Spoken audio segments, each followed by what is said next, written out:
Okay, so that's your first job. You count how many carbons, so that's hex. Then you look on this side. We're going to start numbering closest to this side because that's the double bond. 1, 2, 3. So it comes after the first carbon, so it's hex 1E. So we got a functional group. The functional group is the double bond, yeah, between two carbons. So it's the group of atoms that forms the center of chemical activity of the atom. What do they mean, the center of chemical what? That is what causes it to react. So the double bond would be more reactive than a single bond. So, and if you have, you'll learn next year, you're also going to get hydroxide. So then there will be an OH that makes it an alcohol. So it's what makes it belong to a specific group of molecules in organic chemistry. So the double bond tells us that it's an alkene, which is going to be more reactive than an alkane. So that's why they say it's a center of chemical activity of the molecule. Okay, so hex 1N. So now, if I ask you to give me a positional isomer, what are you going to do? Okay, so when I say position, there must still be hex, but the number must change. So it's going to be, a positional isomer would be something like hex 2E. Yes. Can you now see it's a definition? There goes the light. Oh, I love that. Wait, Okay, but the functional group is changing position. So this functional group moves from being after the first carbon to after the second but carbon. a chain. Oh, sorry. So when it's a positional isomer, it just changes position. Yes, the functional group changes position. When it's a chain isomer, then, for example, one of the carbons would go and create a side chain. Yes, so then it must still be 1N. Yeah. So the 1N is going to stay there, but you're going to still, yellow is quite a good It'll be color. like 3 1, methyl 2, 3, 4, for instance, or even 5. That is still going to be there. So it's still going to be 1N. It'll be 3-methylpentene if you put it on the third one. So if you put it there, yes, it would And that'll be be a chain 3 isomer. methyl. Okay. So What is it? if I had a Bent. chain isomer, Because the chain length is different. So here you had a hex, here you had a pent. So the chain doesn't have the same length anymore. So when it's This, chain isomer, it has a different length. yes. That's what does the definition say for chain isomer? Anza? You also got the definitions. Something with the same molecular formula but different. You said chain. Different chain length. That's the definition. So it's the same molecular formula, different chain length. Okay, it could be a combination of the two, but just make sure that if they say positional isomer, the number must change. If they say chain isomer, the base name must have a different number of carbons. Positional is functional. Functional group moves. So it's that number must be different. So then structural would be what? Okay, so if it's a structural isomer, all of them are structural isomers. So a chain isomer is a structural isomer and a positional isomer. They're all structural. Under structural, there are two different ones. Okay, So just but the structure that, okay. yeah, so all of those were structural isomers of that. That is the difference. Like But structure some are and chain isomers and some are positional isomers. So there's only those three. No? Mm. Oh, okay. Yes. And I forgot what you said. The chain isomer is just different Length. length. Okay, but now what they can ask you for this, okay, let's just make this a little bit better. Let's say that was the molecule. Now give me a name for this, please, Carl. So it'll be 5-methylhexene. Something wrong? 5-methyl, Hex 1. 5-methyl hex 1N. Do you need a dash between methyl and hex? Please no. And then the 5 in the middle. I got 5. Let me just try again. 5 dash methyl, then X. hex 1 in dash 1 in. No gaps. When do you put the A again, man? Only when it's a di-ene. When is it done? When there are 2 double bonds. Oh, so when it's a hex Hex. 1 die, oh, hex 1, 2 die. Exactly. Okay, but now moving on. So for this one, please give me the name very quickly without even thinking of a positional isomer of that thing. 5 methyl hex 2. 5 methyl hex 2-ene or 4 methyl hex 2-ene. Okay, you can change that as well. Okay, the other thing, you can also say, and if I ask you for a positional, a chain isomer, 5 methyl pent 1 okay, so you can't have, you must still have the same number of carbons. So if you say 5 methyl, so you're going to have 2 methyls. So you're going to have to say 5, 4 dimethyl pent 1-ene. So can you see the numbers stay the same? So it's not a positional isomer, but the chain length, here it was hex, now it's pent. So the chain length is different. So it's a chain isomer. Do you see the difference between them now? Okay. You're fine. We did that again. Do you see it now? You looked as if you were drifting there for a second. Okay, it's my superpower. Okay, so What's the I don't understand the difference then. yeah, see, I thought you would, yeah. Okay, so when we here it was hex, so the chain is 6 long. Now it's pent, so the main chain is 5 carbons long. So the longest chain here was 6 carbons. The longest chain here is 5 carbons. So that is why we can call it a chain isomer, because the length of the chain is different. Now I'm going to go in like 5 minutes. So can you quickly do a bit of energy? That's all you needed for organic, eh? No, I needed the condensed structure now. Okay, so let's just do the condensed structure for this thing. So that is structural, if you have all the H's, all the C's. Condensed structural, we don't have many rules. So you go with your carbons, you write down your carbons, and you go, okay, I've got, in this one, I have 6 carbons. So you're going to go 1, 2, 3, 4, 5, 6. After each carbon, you write what hangs on that carbon. So on this carbon, what is it touching it? 3 H3. On this carbon, what is touching it?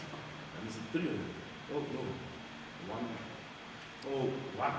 A hydrogen. But there's also a whole methyl hanging on it. So what did you write there? So you put the methyl in brackets, CH3. Okay, I'm going to do it again. Okay, so you write the first carbon with its 3 hydrogens. Then you write the second carbon and you look what hangs on it. A hydrogen and a methyl. So what about the other half? Oh, that's a... Yeah, we're getting there. Do them one at a time. So hydrogen and a methyl. But if you just go CH3, it's going to look as if it's part of the main chain. And that is why we put it in brackets, because this thing that's in bracket is hanging still onto that carbon. Okay. Okay, then we go to our next carbon. So we've done this one, done that one. Now we're at this carbon. What's attached to that carbon? 2 H's. 2 H's. Then we're at this carbon. What's attached to that? 2 H's. Oh, sorry. Also 2 H's. Then we're at this carbon. What's attached to that? Only 1 H. What's attached to that carbon? Oh, I actually made a mistake. Remember, there can only be 4. That's it. That's it. So the fact that there's only one H with that one means, is that what tells you about the double bond? Yes, if you see, there's only 3 here, then you know it's a double bond. Oh. Okay. 'Cause That's otherwise, condensed structural. how would you indicate the double bond? You can if you want to. There's very few rules. So you can actually even go and put that in there if you want. Okay. Then one more question. When there's two things, man, two side chain, like two common on the side chain, what do you Then call you can do that. it? Okay. And then what do you call it, man, like when you write it, when you're naming it? Dimethyl. Dimethyl. Oh, okay. And then when there's another one somewhere else. Still like different- dimethyl. Still dimethyl. Yeah. It will just be it can't be 1, like 3,5 dash dimethyl. So when did you put in ethyl? Oh, that is if there's 2 carbons on the same side chain. That would be an ethyl. This will be an ethyl now. So this will be 2-ethyl. But be careful, 2-ethyl could make your chain longer, which it is doing here.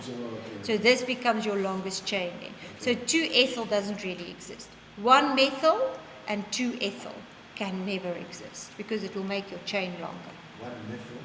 Because you can't put a methyl here because it actually makes your chain longer. One methyl and two ethyl. Can never exist because it makes your chain longer. But wouldn't 2-methyl make the 2 chains the same length? Yeah, 2-methyl is fine. But then which one would you make your main chain? Doesn't matter. You choose. Is that The just one like- that you don't choose becomes the methyl. Because the formula was. Thank you so much, man. Okay. All right, energy. So for energy, you need to know what is on this one here. Oh, Potential energy of the chemicals. Okay. So potential energy of the chemicals, here it's the course of reaction. Not time, because some of them happens very fast, some of them happens very slow. Okay. Now, you start here with a certain amount of energy.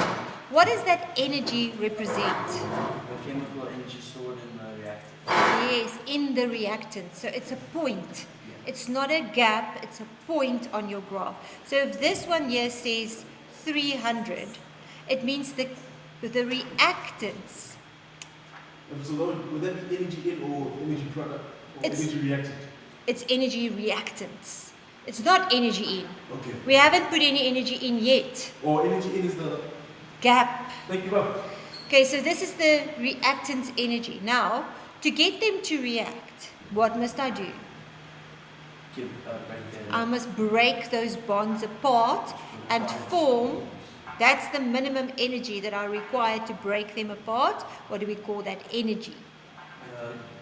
Activation energy, yes. So I'm going to put in a bit of energy. So that energy that you put in is the energy needed to break the bonds of the reactants. So that's my energy in, or also called my activation energy.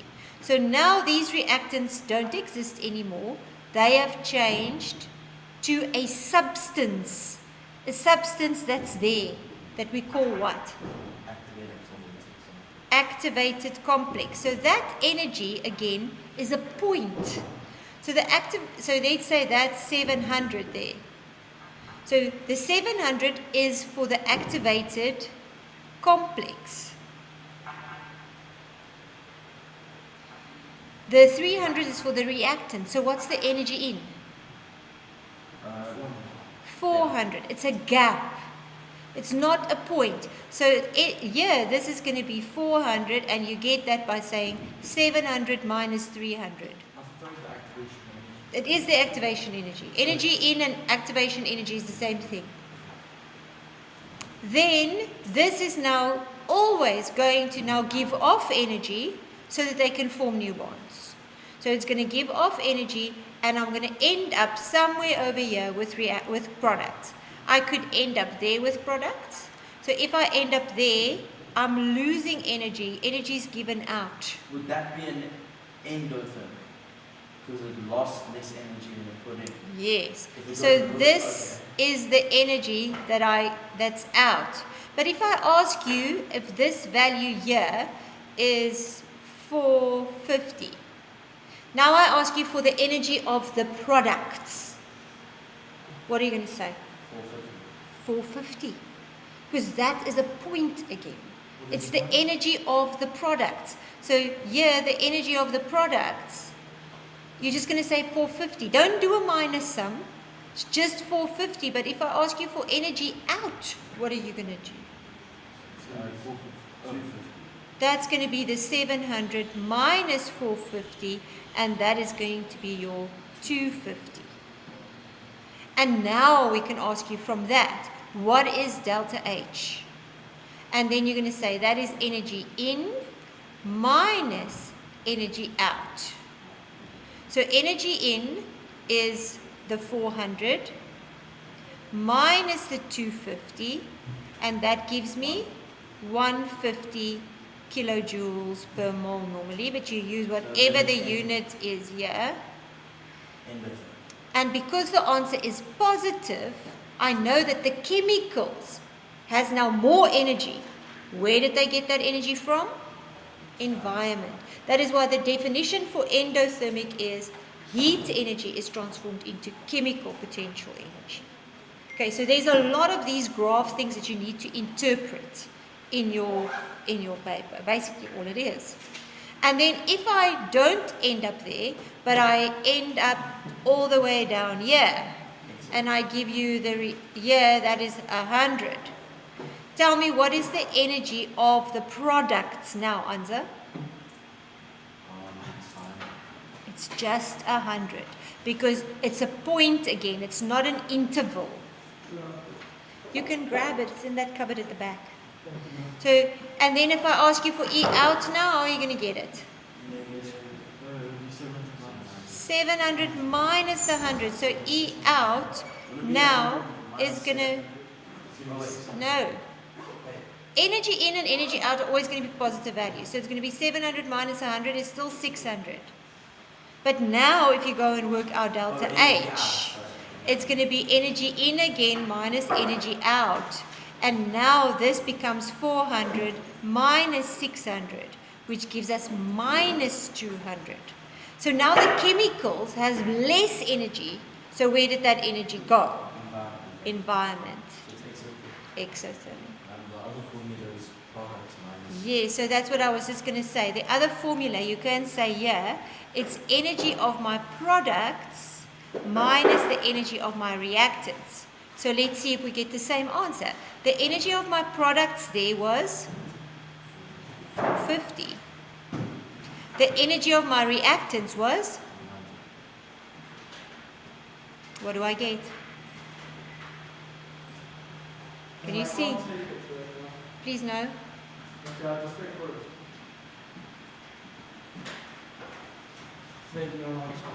to go to bar. And if for this one, it would be the same. So the other formula here would also be energy products minus energy reactants. Let's see, energy of these products is 100 minus the energy of the reactants, that was 300. Can you see it also gives you minus 200, which is the same as that answer. And that one is the same. So it doesn't matter which formula you use, you'll get the same answer. You must just not get confused with a point. So if you say energy products minus energy reactants, it is the point here minus the point there. But if you say E in, E out, it's that gap there and that gap there. Okay. Thanks, you too. Are you okay with this, Anza?